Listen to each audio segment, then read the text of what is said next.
It's October 13th, 3:27 a.m., and I'm in a hospital. I don't know which hospital I'm in.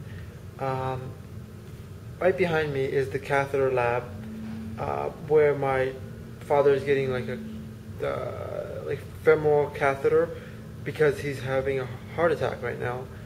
Um, and it's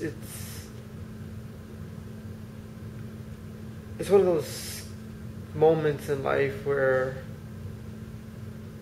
you forget everything else that and so much seems meaningless. Um, I'm just very shaken up uh, because what happened was that around like maybe like 1:45 near 2 a.m. My mom like came to my room and was like, "Your dad," and I was like, "What?" And so I went to my parents' room. So my dad was in the bathroom, like he was like putting water on his head because his head was feeling dizzy and whatnot. And he was just like in pain. Um, then I was like, "Should I call 911?" And mom's like, "Yeah." Dad's like, "I don't know." And so I called 911. It was just so scary. I called 911, like dialing those numbers 911, like it was just like this is really happening. So I called them and I'm like, "Hey," I described what I thought was going on and whatnot because I was really confused. I woke up and like this, and I guess it could have all been a dream.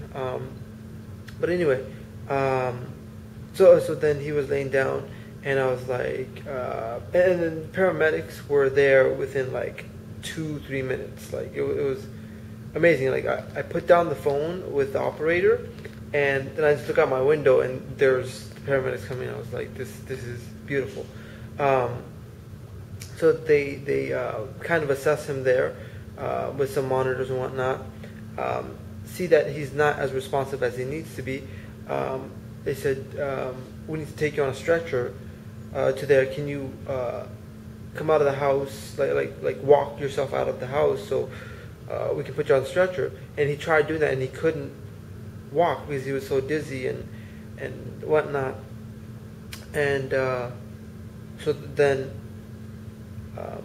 so they brought the stretcher inside the house, put him on the stretcher.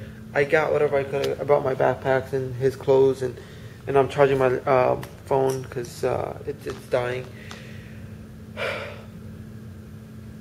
I'm completely like absent-minded about the fact that I'm sleep deprived, hungry, and like so many other stuff that just doesn't matter right now.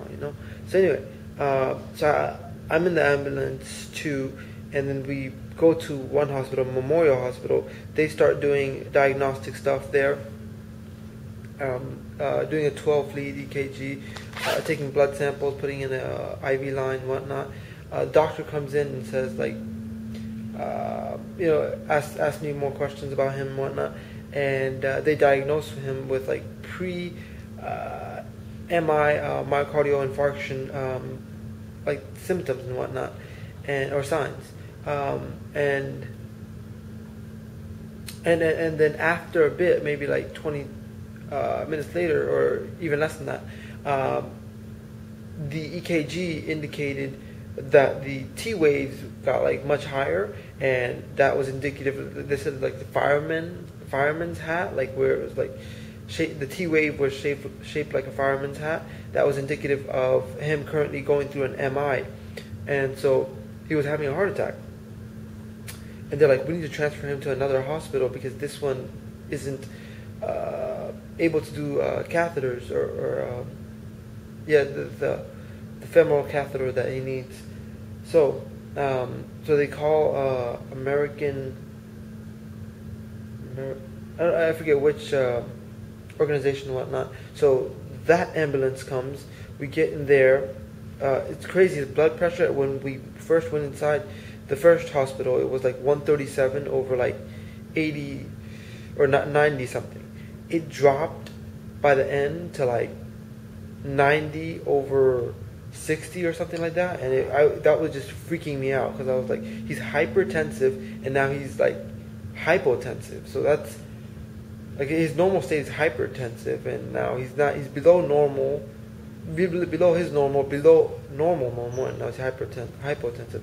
So now we come to this hospital. I don't know the name of, and he's inside there, and I'm not allowed to go in there. That's